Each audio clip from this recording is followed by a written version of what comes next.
জানেন কি, শুধু স্ত্রীর সাথে একটা ভালো কথা বললেও আল্লাহ আপনার নাম ফেরেশতাদের সামনে গর্ব করে উল্লেখ করেন। ইসলামে স্ত্রীর সাথে সুন্দর আচরণ শুধু ভালো লাগার বিষয় না, এটা আল্লাহর কাছে বিশাল ইবাদত। নবী শাহ বলেছেন, তোমাদের মধ্যে সেই উত্তম যে তার স্ত্রীর সাথে উত্তম আচরণ করে। মানে, আপনি যদি স্ত্রীর প্রতি নরম হন, ক্ষমা করেন, সম্মান দেন, আপনি শুধু একজন ভালো মানুষ না, বরং আল্লাহর কাছে শ্রেষ্ঠ মানুষের তালিকায় উঠে যাচ্ছেন। আর আশ্চর্য ব্যাপার হল, মুসলিম পুরুষ যখন তার স্ত্রীর মুখে হাসি ফোটায়, তখন তার গুনাহ ঝরে আর রিজিক বাড়ে। কারণ আল্লাহ সেই ঘরকে বরকত দেন যেখানে দাম্পত্যে শান্তি থাকে। স্ত্রীকে কষ্ট দেওয়া, সেটা শুধু পাপই না, বরং আল্লাহর রহমত থেকে বঞ্চিত হওয়ার কারণ। আর স্ত্রীকে সম্মান, নরম কথা, ভালো আচরণ, এগুলো আপনার জান্নাতের পথ সহজ করে দেয়। তাই মনে রাখুন, স্ত্রীকে ভালো রাখা মানে নিজেকে জান্নাতের আরও কাছাকাছি নিয়ে যাওয়া।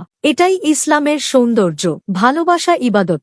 জানেন কি, শুধু স্ত্রীর সাথে একটা ভালো কথা বললেও আল্লাহ আপনার নাম ফেরেশতাদের সামনে গর্ব করে উল্লেখ করেন। ইসলামে স্ত্রীর সাথে সুন্দর আচরণ শুধু ভালো লাগার বিষয় না, এটা আল্লাহর কাছে বিশাল ইবাদত। নবী শাহ বলেছেন, তোমাদের মধ্যে সেই উত্তম যে তার স্ত্রীর সাথে উত্তম আচরণ করে। মানে, আপনি যদি স্ত্রীর প্রতি নরম হন, ক্ষমা করেন, সম্মান দেন, আপনি শুধু একজন ভালো মানুষ না, বরং আল্লাহর কাছে শ্রেষ্ঠ মানুষের তালিকায় উঠে যাচ্ছেন। আর আশ্চর্য ব্যাপার হল, মুসলিম পুরুষ যখন তার স্ত্রীর মুখে হাসি ফোটায়, তখন তার গুনাহ ঝরে আর রিজিক বাড়ে। কারণ আল্লাহ সেই ঘরকে বরকত দেন যেখানে দাম্পত্যে শান্তি থাকে। স্ত্রীকে কষ্ট দেওয়া, সেটা শুধু পাপই না, বরং আল্লাহর রহমত থেকে বঞ্চিত হওয়ার কারণ। আর স্ত্রীকে সম্মান, নরম কথা, ভালো আচরণ, এগুলো আপনার জান্নাতের পথ সহজ করে দেয়। তাই মনে রাখুন, স্ত্রীকে ভালো রাখা মানে নিজেকে জান্নাতের আরও কাছাকাছি নিয়ে যাওয়া।